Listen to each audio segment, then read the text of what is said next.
Bismillahirrahmanirrahim. Assalamualaikum warahmatullahi wabarakatuh. Apa kabar anak soleh-solehah dan ayah bunda? Semoga kita dalam keadaan sehat semuanya ya nak ya.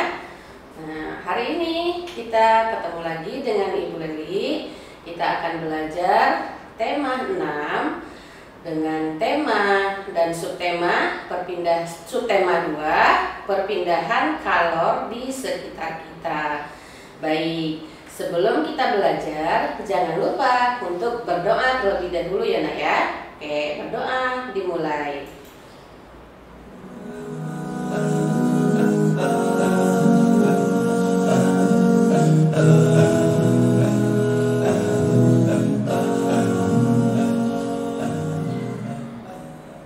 Baik, hari ini kita akan belajar tema 6, panas dan perpindahannya. Subtema 2, perpindahan kalor di sekitarnya. Sebelumnya anak-anak ibu, kemarin kita sudah belajar tentang jenis panas atau sumber panas. Ya, tentang sumber panas pada benda-benda di sekitar kita.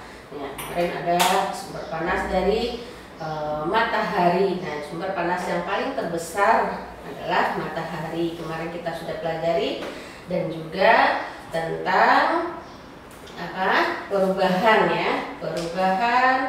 pengaruh kalor terhadap benda atau pengaruh panas terhadap benda. Baik, hari ini kita belajar tentang perpindahan kalor di sekitar kita. Ya. Yang pertama, cara-cara perpindahan kalor dalam kehidupan sehari-hari.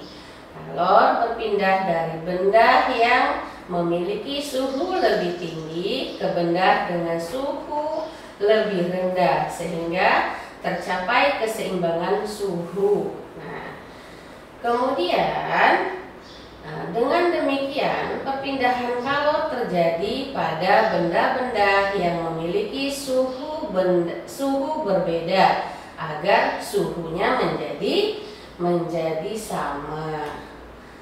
Nah, sekarang cara perpindahan kalor dari satu benda ke benda lain tidak selalu sama.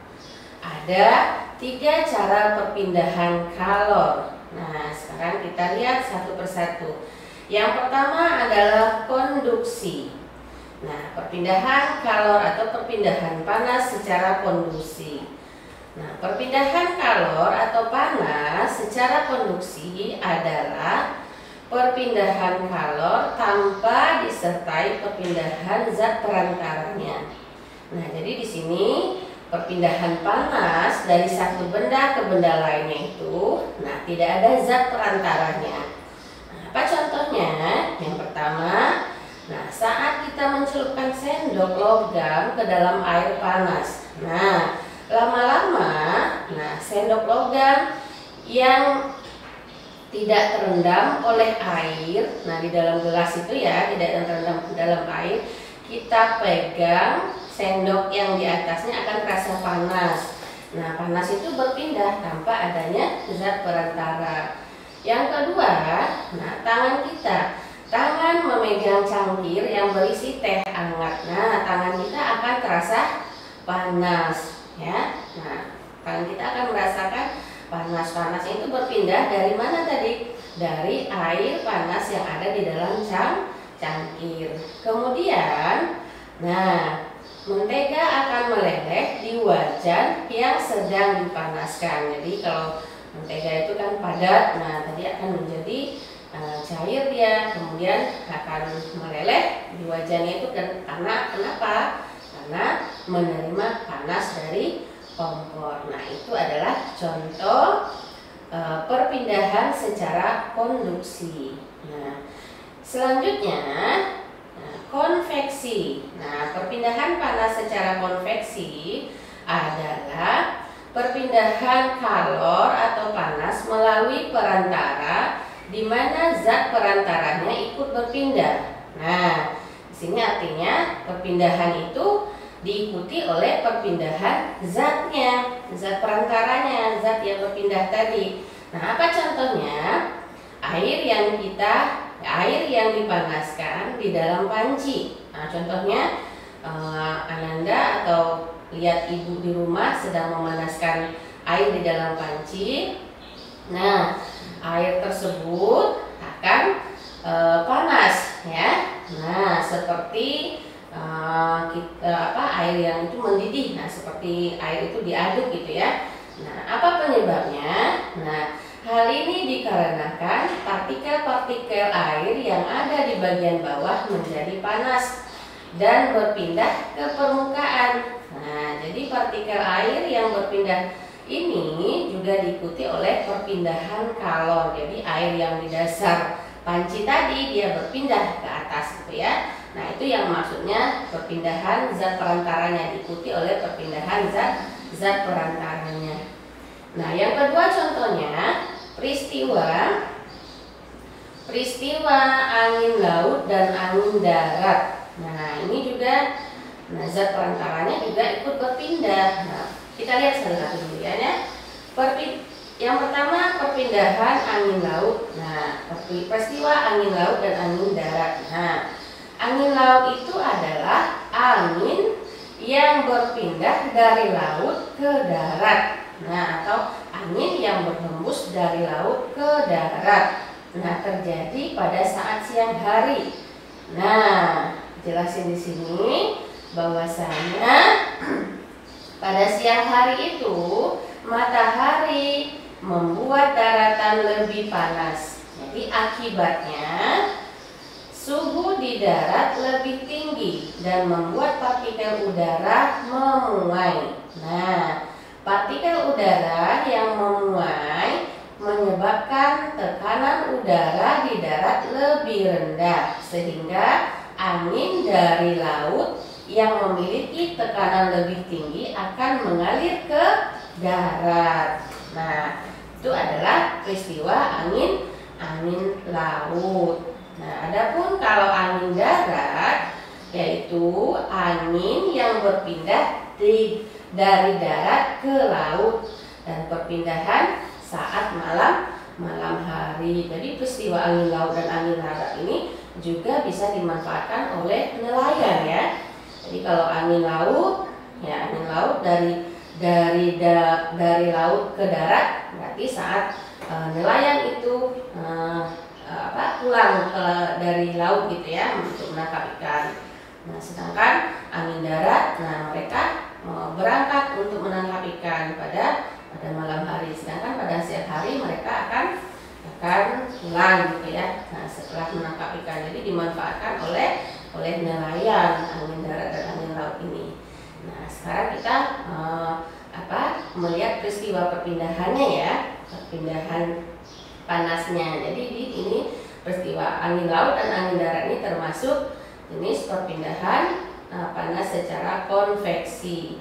Yang ketiga, sirkulasi udara yang mengalir melalui jendela. Nah, di sini juga bagus ya. Nah, sirkulasi udara ini dari jendela karena adanya perpindahan partikel udara panas. Oke. Sekarang kita lanjut yang ketiga, radiasi. Nah, perpindahan panas secara radiasi adalah perpindahan panas atau kalor tanpa melalui perantara. Nah, ini nggak ada perantaranya. Nah, contohnya, tubuh kita terasa panas saat ketika dekat dengan api unggun. Nah, itu kan nggak ada perantaranya panasnya ya, perpindahan panas dari api unggun itu ke tubuh kita tidak ada perantaranya, langsung gitu ya. Nah, yang kedua, panas matahari yang terasa sampai ke permukaan bumi.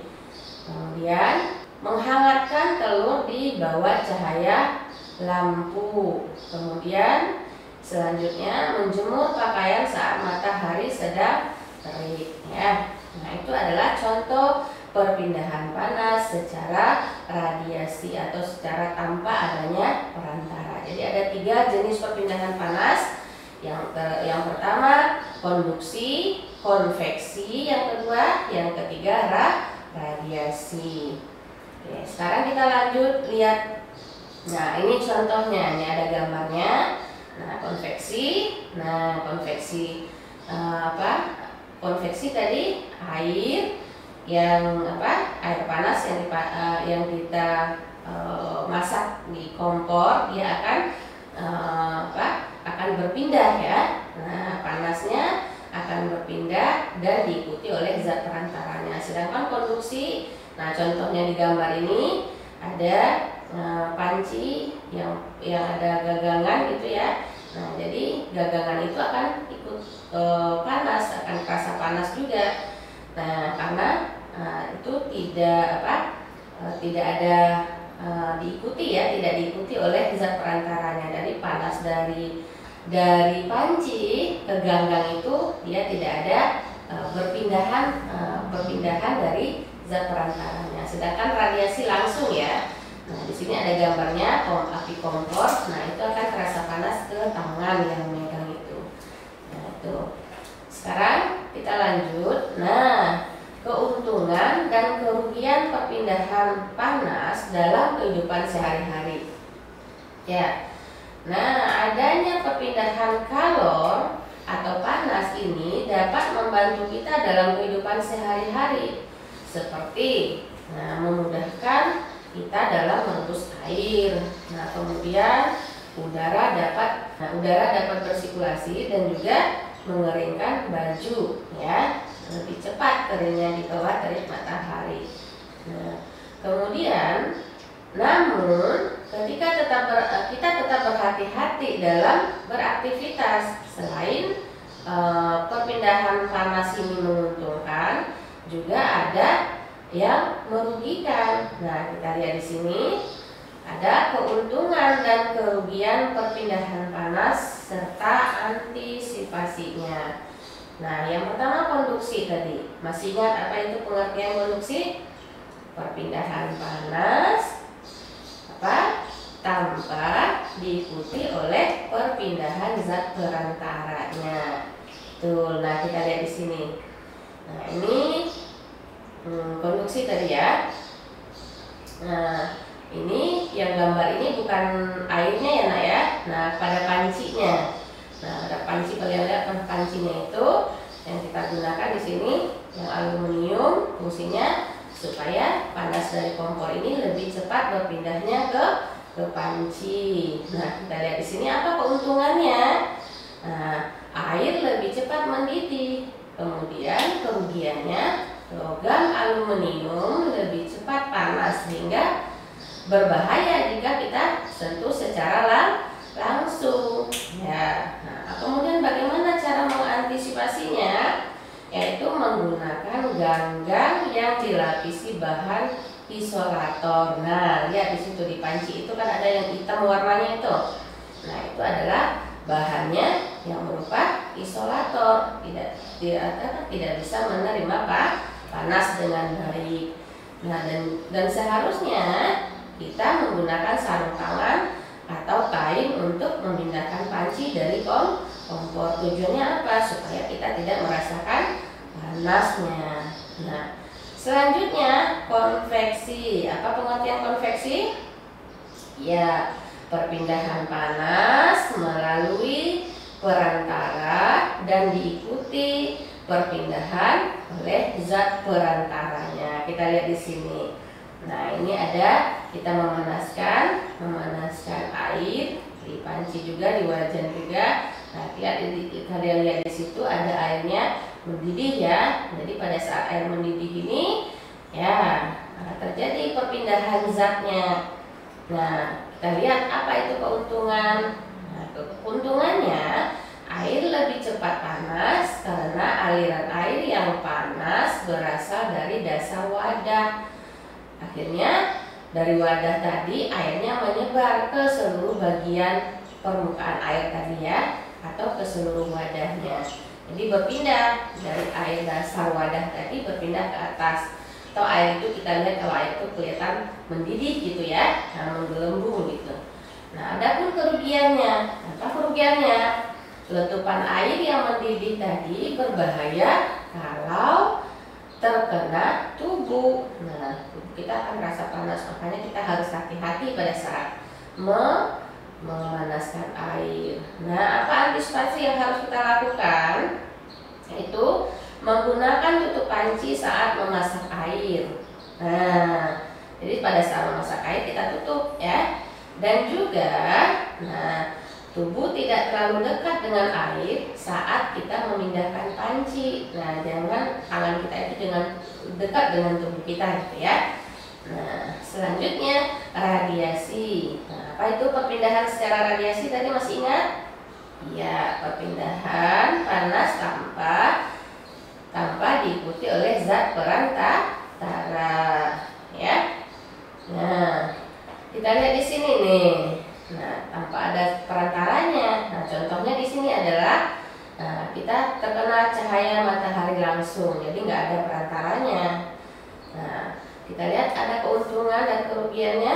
Keuntungannya, tubuh terasa hangat saat terkena sinar matahari. Kerugiannya apa? Jika kondisi matahari sedang terik, kita akan merasakan kepanasan. Ya, antisipasinya gimana? Menggunakan payung atau topi untuk melindungi tubuh dari sinar matahari secara langsung.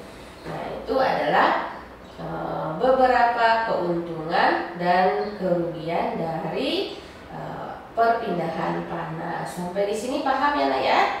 Insya Allah paham ya. Kalau nanti ada yang ragu, nanti boleh tanyakan ke wali kelas masing-masing ya. Hari ini pembelajaran kita cukupkan sampai di sini ya. Terima kasih. Oke, hari ini cukup sampai di sini dulu ya materi kita. Kalau ada nanti yang masih ragu atau masih kurang paham, boleh ditanyakan ke guru masing-masing ya nak ya.